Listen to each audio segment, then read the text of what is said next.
I think there's going to be a lot of eyes on me during this video, so I'm going to address this as if I'm talking publicly and not directly to my audience, which is how I normally would do it. So, hello, my name is Felix Schellberg, but you probably know me as Pewdiepie. I've been making videos on YouTube for about the last 6 years. It's been a hobby that I've been fortunate enough to have as my job for most of that time. I've been extremely lucky and way more successful than I could ever possibly have dreamt about. And as I'm sure a lot of you are aware, I make a substantial living from doing YouTube videos. And the reason why you know this is because that's all the media has ever acknowledged before. Besides from now.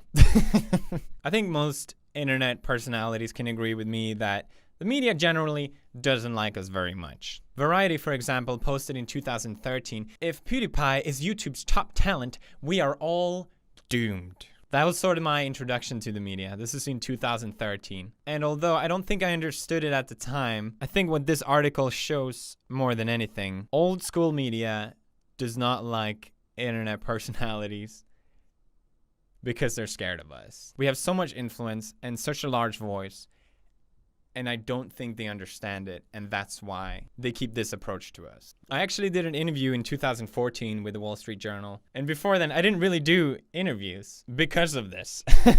But I thought, hey, Wall Street Journal, that's a well-respected news outlet. That would be a great way for people to finally hear about my story. And maybe I'm a little biased, but I think my story is kind of interesting. You know, I'm completely self-made, and I managed to become really successful. And I thought, hey, maybe that's something worth celebrating, but no, it always just comes back to the money. Which is funny because that's something I've never showed in anyone's faces. It's people shoving their faces in mine. I never flaunted with any of it because I have generally very little interest of it. And there you go. That's the title. Wall Street Journal, YouTube's biggest draw, plays games, earns $4 million a year. Money is really all I've ever been acknowledged for. And I'm not saying this to put me on a pedestal. I'm just saying this to show an example. But I literally raised millions of dollars to charities. That's rarely ever spoken about. Now, over the years of me doing YouTube, I become less and less tolerant of the media and what they're saying. If there's anything I learned about the media from being a public figure, is how they blatantly misrepresent people for their own personal gain, even viciously attack people just to further themselves. And if you watch my channel closely, you can tell that it's something that I've really been fighting back on lately. I literally said the media is stupid and that clickbait media is a huge problem because all they really need is a strong title. That's all that really matters. And the more I punch back, the more I get back as well. It's something that I noticed. I'm just a guy. It's literally just me. There's not a producer out there hiding behind the wall. There's no writer. There's no camera guy. So what am I supposed to do about this? Well, I make fun of it. This year, I said to myself I was going to be more honest. I'm not going to keep smiling to the media. I'm going to be more open about things. And I knew there was going to be a price to pay for that. I thought, you know what? It's worth it. I've been successful. I can take it. And here we are. Here we are. Disney severs ties with YouTube star PewDiePie after anti-Semitic post. Now, basically, I'm sure as you already know, the article came out from the Wall Street Journal, basically accusing me of being an anti-Semite. I want to address the biggest issue first, which I think is the whole guys holding up the sign thing. I'm sure you've seen it. It's been everywhere.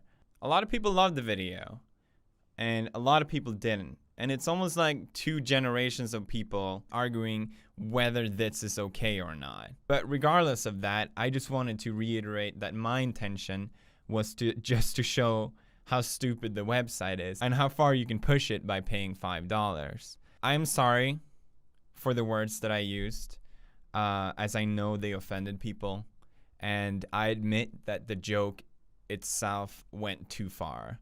I do strongly believe that you can joke about anything, but I also believe that there's a right way and not the best way to joke about things. And I love to push boundaries, but I would consider myself a rookie comedian, and I've definitely made mistakes like this before, but it's always been a growing and learning experience for me, and it's something that I actually learned to really appreciate. And I think this whole situation has definitely been that for me, and it's something that I'm going to keep in mind moving forward. So Wall Street Journal, a well-known, respected news outlet, posted that I, during the past 6 months, have made 9 videos that have anti-Semitic messaging in it. I heard about this before the story came out, and I thought, this is absurd. What? Wait, sorry, was that Wall Street Journal or The Sun? I didn't quite get that. How is this news? This is insane. So basically, they went to the biggest brands that I work with, Disney and YouTube, and they pushed them to the corner and said, hey, what do you think about this? Hate? Look at this. This is bad. Obviously cornering them, forcing them to sever their ties with me. I fully understand that. And I don't want people to think that, oh, I can joke about whatever I want. It doesn't have to affect me. I'm Pewdiepie. I understand that these things have consequences. This video is not me trying to justify that. Here's the thing though. They don't call it jokes. They call it posts. I made a point that the media takes what I say out of context. They take that and put it out of context to use against me and to portray me as a Nazi. They used another video where I joke that the YouTube Heroes program is seen basically like a Nazi scheme, where I look at a Hitler speech, and they use that as proof that I'm a Nazi or anti-Semite. I'm not kidding. They used even me pointing my arm like this. Technically, they can use this as evidence as well, because that's what they did. I'm not joking. The Wall Street Journal did this. It's the most absurd thing I have ever heard. Like, maybe The Sun. Maybe The Sun. I can understand. There is more. They took another video where I explain how the media is taking everything I say and do out of context and how damaging that is. And then they took the last part of that, which was a joke where I dressed up in a soldier outfit and again looking at Hitler's speech. They took that part. They ignored the whole part about me talking about context, and they took that part and put it out of context. They took parts where in my game other people created swastikas, and my title of that video is "Stop doing this." Stop doing this. That's basically what I said. Stop making swastikas in my game. They took that as evidence against me. This whole thing is not a post. It was an attack towards me. It was an attack by the media to try and discredit me, to try and decrease my influence and my economic worth. That's what this was. These 3 gentlemen from Wall Street Journal that did this are also very proud of this. They watched literally hundreds of my videos. I hope you had fun, by the way, to try and find as much evidence as possible for me to try and appear as anti-Semite. I know this sounds crazy and all, but their way of justifying this, the way they're justifying this as evidence that I'm a Nazi because I fucking pointed somewhere, is because apparently neo-Nazi group have been referencing me, have been praising me for making these kind of jokes. And I was unaware of this. So I made a statement as soon as I found out about this saying, I do not support these hateful groups in any way. But that's never going to be the title. That doesn't fit their personal agenda. That's not the story they want. This is not an article. This was a personal attack against me. It is so clear. This form of cherry picking just shows it so clearly to me. So what have I done to deserve this? I made some jokes that people don't like. And you know what? If people don't like my jokes, I fully respect that. I fully understand that. I acknowledge that I took things too far, and that's something I definitely will keep in mind moving forward. But the reaction and the outrage has been nothing but insanity. People celebrating the fact that my show got canceled, which is something literally hundreds of people worked on. Is that fair? Is that worth celebrating?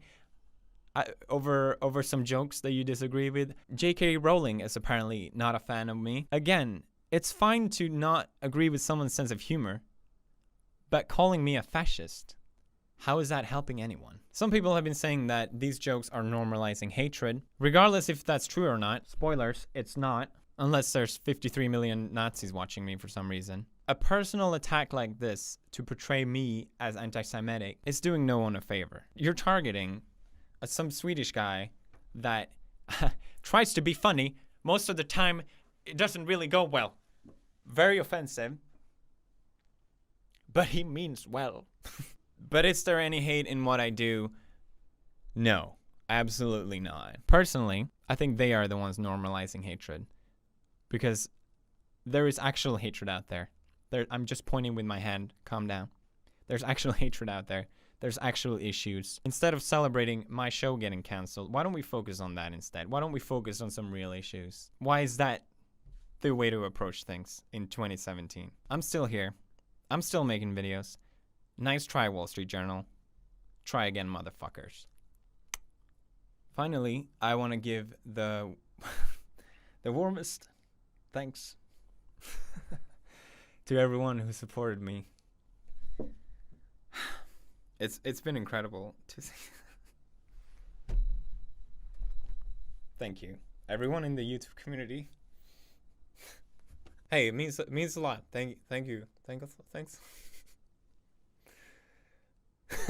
Now, the most appropriate way to end this, I think, is the 10th thing.